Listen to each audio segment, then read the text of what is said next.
Udara di kamar hotel bintang 4 ini terasa dingin, tetapi pipi saya terasa panas. Kami berada di Semarang, jauh dari rumah, di tengah hiruk-pikuk pelatihan kewirausahaan UMKM yang disponsori oleh kementerian. Bagi saya, ini bukan sekadar seminar, ini adalah gerbang menuju kehidupan kedua. Nama saya Melati, usia saya 33 tahun.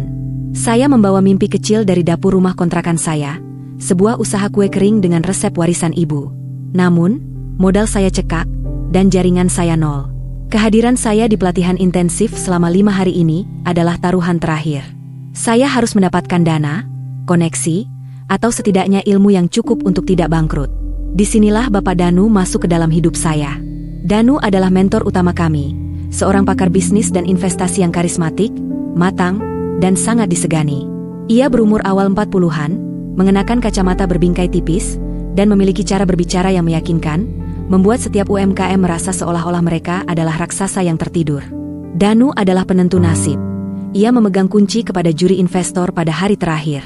Sejak hari pertama, ada ketegangan yang aneh di antara kami. Bukan permusuhan, melainkan daya tarik yang tersembunyi di balik profesionalisme yang ketat. Di depan umum, Danu adalah sosok yang mengkritik model bisnis saya dengan tajam, mendorong saya untuk berpikir lebih besar, lebih ambisius. Namun, ketika sesi pribadi, saat ia meninjau proposal saya di laptop, matanya akan berhenti sejenak, menatap saya dengan sorot mata yang penuh pengakuan, seolah ia melihat bukan hanya pengusaha, tetapi juga wanita yang tertekan di balik ambisi itu. Malam itu, malam keempat pelatihan, adalah puncaknya. Saya seharusnya sudah tidur. Besok adalah hari presentasi penentu. Tetapi saya tidak bisa tidur. Saya menemukan celah besar dalam perhitungan profitabilitas saya, sebuah kesalahan yang bisa membuat presentasi saya gagal total. Saya panik. Semua pengorbanan, meninggalkan anak saya untuk 5 hari, meminjam uang untuk biaya transportasi, akan sia-sia. Pukul 11 malam, saya memberanikan diri. Saya berjalan ke koridor yang sepi, menuju kamar Danu. Saya hanya mengenakan kaos oblong longgar dan sarung. Saya mengetuk pelan. Pintu terbuka. Danu mengenakan kemeja polos yang longgar dan celana tidur. Ia terlihat lelah, tetapi matanya tetap waspada. Di belakangnya, saya bisa melihat meja kerja berantakan dan proposal-proposal UMKM yang tersebar. "Melati, ada apa?" tanyanya, suaranya rendah dan serak, menyiratkan kelelahan. "Maaf, Pak, saya tahu ini sudah larut. Tapi, saya menemukan kesalahan besar di cash flow saya. Saya panik. Bisakah Bapak lihat sebentar? Saya takut semuanya hancur," bisik saya, hampir menangis. Danu menghela napas panjang, tetapi ia mundur, membuka pintu lebih lebar. "Masuklah. Jangan keras-keras. Saya tidak ingin mentor lain terganggu." Saya masuk. Udara di kamarnya terasa lebih hangat daripada kamar saya. Mungkin karena kelelahan atau karena saya baru saja memasuki zona terlarang. Saya mengeluarkan laptop saya. Danu duduk di sisi ranjang, sementara saya duduk di kursi meja kerja. Selama hampir 1 jam, kami tenggelam dalam angka. Danu menjelaskan kesalahan saya dengan sabar. Jarak kami begitu dekat sehingga saya bisa mencium aroma kopi yang kuat dan parfum mahal yang bercampur di kulitnya. Setiap kali tangannya menunjuk layar, sentuhannya melayang, hampir menyentuh tangan saya. Setiap sentuhan yang tidak disengaja itu adalah kejutan listrik yang menembus ketegangan profesional kami. "Lihat, Melati, kamu terlalu meremehkan dirimu sendiri. Kamu menghitung harga jualmu terlalu rendah, hanya karena kamu takut bersaing. Itu adalah pola pikir pecundang," katanya, suaranya tegas. Saya mendongak. Air mata saya sudah menggenang. Saya hanya takut. "Pak, saya harus berhasil. Ini satu-satunya jalan saya." Danu tiba-tiba menutup laptop saya. Ia memutar kursi saya menghadapnya. Ia berlutut di depan saya, di antara kaki saya, membuat saya terpaksa menatap matanya. "Melati, kegagalan itu hanya ilusi. Yang nyata adalah kekuatanmu," katanya, dan tangannya yang kuat meraih tangan saya, menggenggamnya erat. Saya melihatnya. "Kamu memiliki api yang tidak dimiliki siapapun di pelatihan ini. Tapi kamu merantainya dengan ketakutan." Genggaman itu adalah titik balik. Itu bukan lagi mentor dan peserta. Itu adalah 2 manusia yang berjuang di tengah kesepian dan ambisi. Saya merasakan kejujuran yang menenangkan dalam tatapannya. Danu melihat kelemahan saya, tetapi ia tidak menghakimi. "Bantu saya, Pak Danu. Saya mohon," kata saya, air mata akhirnya jatuh. Danu tidak menjawab dengan kata-kata. Ia hanya menggerakkan ibu jarinya, membelai punggung tangan saya. Sentuhan itu mengalirkan pesan yang berbeda. Sebuah janji yang melampaui angka dan spreadsheet. Janji untuk menopang saya. Janji untuk memberikan saya kekuatan yang saya cari. Itu adalah klaim yang tidak bisa saya tolak. Karena saya terlalu lelah untuk melawan dan terlalu putus asa untuk tidak mengambil jalan pintas. Danu berdiri, menarik saya lembut, dan saya berdiri di hadapannya. Ia tidak buru-buru. Ia memandang saya, seolah memberikan saya waktu terakhir untuk mundur. Tetapi saya tidak bisa. Saya merindukan koneksi yang jujur. Sesuatu yang tidak kering dan formal seperti yang saya rasakan di rumah. Saya merindukan pengakuan atas perjuangan saya. Ia mendekat, dan tangan kanannya memegang wajah saya. Ibu jarinya menghapus air mata di pipi saya. Sentuhan itu lembut, tetapi berisi kekuatan seorang pemimpin.